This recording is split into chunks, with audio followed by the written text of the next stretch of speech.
bienvenue dans cette nouvelle émission de formation. Vous savez que chaque semaine, nous partageons 15 à 20 minutes ensemble sur un sujet destiné à former les membres militants. Hein. C'est une formation pour la défense des droits chaque semaine. Alors n'hésitez pas à appuyer sur le lien qui vous permet de visionner l'émission, mais aussi éventuellement de la partager autour de vous, parce que ça reste en permanence ensuite sur le site de l'AQDR. Alors aujourd'hui, une tâche très importante, un sujet certainement majeur par rapport à notre action collective, celle de ce qu'on appelle les coordinations. Et nous allons à la rencontre de Lucie Racicot, que vous avez déjà vue dans la deuxième émission, où elle parlait de Valleyfield, dont elle est une membre très active et très impliquée. Mais elle a été chargée par notre président Pierre Lynch de coordonner les coordinations. C'est compliqué, mais vous allez voir à quel point c'est un sujet important pour notre dynamique collective. Bonjour Lucie. Bonjour Jean, c'est un plaisir d'être là. Bon, alors Lucie nous parle de Valleyfield. Écoutez, à distance, c'est meilleur que dans le studio. C'est formidable. Bon, alors Lucie, merci d'avoir accepté de nous donner cette entrevue sur donc les coordinations. Qu'est-ce que c'est que ça? D'abord, qu'est-ce que ça coordonne, ces gens-là? Oui, dans le fond, la coordination, c'est vraiment les gens qui sont dans toutes les sections, qui sont, en fin de compte, le pilier, si vous voulez, entre le CA et les membres. Alors, ils font différentes tâches pour répondre aux exigences et aux sujets et aux activités que le CA demande et aussi les demandes des membres, que ce soit pour la carte de membre, que ce soit pour différents services, que ce soit pour du référencement. Alors, moi, c'est sûr que j'ai déjà été coordonnatrice dans ma vie. Alors, pour moi, c'est une tâche qui est très, très, très importante. Et heureusement, il y a beaucoup de nos sections qui se sont prévalues d'avoir de la coordination. Celles qui n'en ont pas, malheureusement, c'est difficile, un peu plus difficile pour les autres, mais les autres, là, avec ce que moi j'ai vu, là, la majorité des sections sont très, très, très intéressées et très intéressantes aussi avec la coordination. C'est quelque chose qui est bien important pour eux autres, pour les différentes sections. OK. Si j'ai bien compris, quel que soit leur nom, c'est le personnel permanent et salarié. Okay? C'est exactement ça. Moi, je les appelle la permanence parce qu'il y a des sections qui sont un peu plus avantagées, qui ont des directions générales. C'est pas tout le monde, mais il y en a. La majorité ont des coordonnateurs ou des coordonnatrices et quelques-uns ou quelques-unes ont des adjointes administratives. Mais la majorité, c'est ça. Fait que moi, je leur ai dit, j'appelle ça la permanence. OK. Alors, mais pour ça, il faut avoir des sous. Alors, oui, c'est ça. Autrement dit, c'est des sections qui ont, par exemple, des subventions du SACEC, comme on dit. C'est ça. Exactement. Oui, c'est ça. C'est effectivement ça. C'est avec les subventions qui ont été heureusement bonifiées il y a quelques années, peut-être un an ou deux. Alors oui, ça l'a permis à plusieurs sections, justement, d'avoir de la permanence. Au lieu que ça soit le CA ou qui sont bénévoles à l'intérieur de ça, qui s'occupent de la bonne marche de la section. OK. Autrement dit, les sections qui ne l'ont pas encore ne peuvent pas se payer ce genre de personnage. Hein? Non, malheureusement pas. Fait que ce sont les membres des CA qui font office de tout ce qui peut impliquer le travail à faire dans une section. OK. Il y a entre, on va dire, 35 à 40 sections actives. Je dis ça parce qu'il y en a 5-6 qui n'ont pas de CA ou qui ont été sous tutelle, comme d'habitude.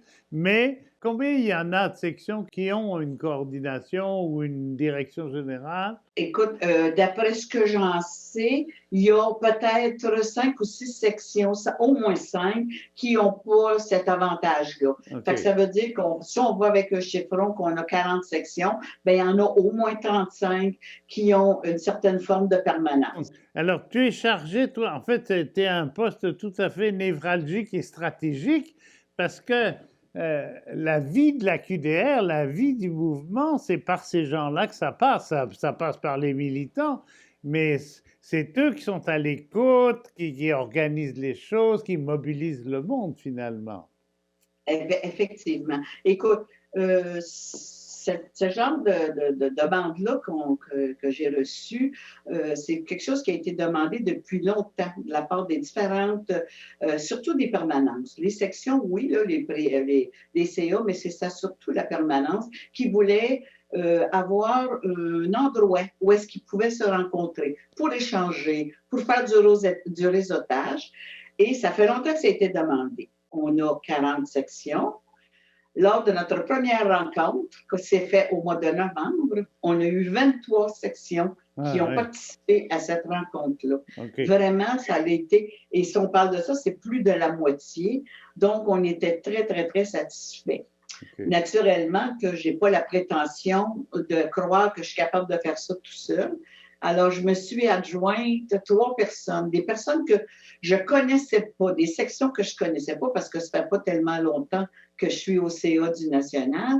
Alors, j'ai demandé à M. Guy Parent de la section de Rouyn-Noranda, à Mme Mélanie Pinault de la section Lévis-Rive-Sud et à Mme Marie-Lie Descoteaux de la section de Brandon, qui est dans la Naudière, si ma mémoire est bonne. Oui. Et les 3 m'ont répondu spontanément, qui étaient très intéressés. Okay. Alors, ça a été vraiment là, une joie. C'est des gens qui sont dédiés, c'est des gens qui sont convaincus de la mission de la QDR. Okay. Ça a été vraiment une rencontre. Là. L'organisation, ça a été vraiment quelque chose de très, très intéressant. Et tout le monde était en mesure de, en l'espace, je te dirais, de 3 rencontres, on a monté tout le canevas pour faire la rencontre avec les coordonnateurs et les coordonnatrices. Ah, ben bravo, bravo. Ça, autrement dit, ça correspondait à un besoin. Bon. Définitivement. Bon. Définitivement, Jean. Oui, oui. OK. Et c'est difficile parce que c'est très divers. À Rouyn-Noranda et à même Frémagogue et à Valleyfield et à Montréal, c'est pas pareil. Il faut réunir la famille, si j'ose dire. Oui, mais je te dirais que c'est sûr qu'il y a des particularités. OK, c'est bien évident.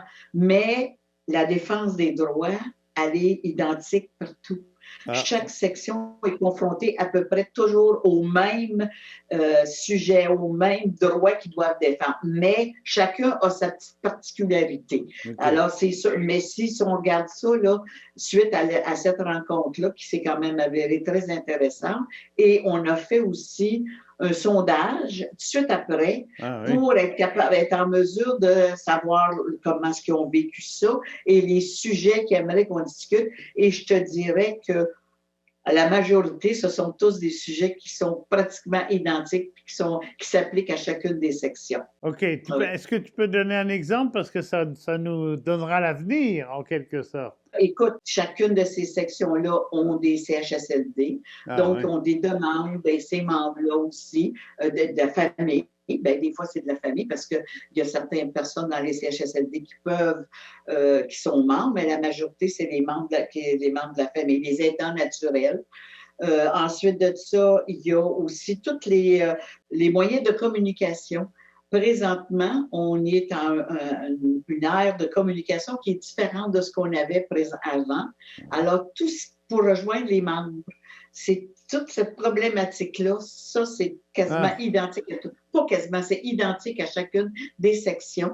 Alors, ça aussi, ça a été beaucoup discuté à l'intérieur de notre rencontre pour être capable de... Puis, ce sont des gens, comme je dis, qui sont vraiment très dédiés, vraiment à la cause. Là, j'ai pas vu personne, j'ai pas entendu personne là, qui ne parlait pas. Chacun s'est exprimé et la QDR est vraiment On est vraiment chanceux d'avoir des gens à la permanence qui ont, si tu veux, la mission là, est vraiment intégrée puis à leur façon de fonctionner. Là, on est chanceux, vraiment, là, je constate ça. OK. Est-ce que tu sais le profil type, si j'ose dire, de quelqu'un? C'est souvent une femme d'abord? La majorité. Oui, bon. La majorité. Comme je te dis, j'ai un monsieur dans notre comité, monsieur Guy Parent. Mais la majorité, ce sont des employés féminins, effectivement. Est-ce que c'est des gens qui viennent du communautaire, du service social, de l'animation? Je te dirais que la majorité, écoute, on a quand même pas mal de ces gens-là qui ont des diplômes universitaires. OK. La majorité, il y en a beaucoup d'entre eux autres qui ont travaillé presque exclusivement dans le communautaire. Il y en a qui viennent un peu du privé, et puis pour différentes raisons ont décidé que la QDR ou un autre organisme, mais là présentement on parle de nos coordonnateurs et coordonnatrices, alors que la mission de la QDR les intéressait. Mais c'est ça, la majorité, là, c'est des gens qui sont diplômés. Il y en a quelques-uns qui ne le sont pas, mais sont très, très rares. La majorité sont tous diplômés. Okay. Ils travaillent entre 30 et 35 heures semaine. Oui. Ça, c'est à peu près la majorité du nombre de temps, pour lequel elles sont rémunérées. Oui. Je te dirais qu'ils en font aussi un petit peu en dehors de ça, forcément. OK? Mais la majorité travaille entre 30 et 35 heures par semaine. C'est ça, c'est à peu près ça. Là. Une question comme ça, il n'y a personne qui nous regarde. Alors, on va se poser une question indiscrète. Parce qu'on trouve toujours ce genre de tension dans tous les mouvements entre les permanents qui ont une vision des choses qui est inspirée par leur travail et leur permanence précisément, et puis les politiques, c'est-à-dire les gens qui sont élus et qui sont en même temps les employeurs de ces personnes. Est-ce que tu as senti des problèmes ou est-ce que les deux wagons sont bien ancrés l'un à l'autre dans les sections? Mais je te dirais qu'en majorité, pour ne pas dire la totalité, les CA sont très conscients c'est ça, qu'est-ce que la permanence peut leur apporter, le soutien. J'ai pas entendu aucune des coordonnateurs ou des coordonnatrices qui a mentionné qu'il y avait de la difficulté avec le conseil d'administration de la section. Tout le monde, c'est vraiment, là, ça s'emboîte bien, si je peux dire. La relation est très bonne. J'ai pas entendu ça. Non, vraiment pas. Ça n'a pas été... Puis les conditions de travail, bien ça, c'est quelque chose on en demeure pas moins qu'on est dans le communautaire. Hein? Alors, on sait très bien que ces gens-là, si tu regardes, ils sont là vraiment parce qu'ils sont convaincus de défendre la cause de la QDR, parce que les conditions de travail, étant donné que c'est sûr qu'on a quand même des sous qui sont intéressants de la part du SACEC, mais on ne roule pas sur l'or. Il n'y a pas personne dans les sections qui roule sur l'or. Alors, des plans de pension, des choses comme ça, des congés de maladie, ça n'existe pas dans nos sections. Alors, ben non, tu sais, c'est pas là pendant toutes ces choses-là. Là. Fait que c'est là que tu vois que c'est des gens qui sont vraiment très dédiés à la cause parce que c'était juste pour les sous, ils ne seraient pas là. OK. Autrement dit, on n'a pas affaire à des bureaucrates, on a affaire à des militants véritables. Eh bien, écoute, merci. C'est le temps que nous avons pour cette première entrevue sur les coordinations. Alors, merci beaucoup de tout ce que tu fais. Puis, on sent que le train de la QDR avance. Hein, et tant mieux d'ailleurs. Merci beaucoup, Lucie, et à très bientôt. La QDR aimerait vous rappeler que si vous avez aimé ça, cliquez là. Si vous voulez le faire voir à vos amis, cliquez là. Si vous voulez rien manquer, cliquez là. Et si vous avez besoin qu'on vous le rappelle, cliquez là.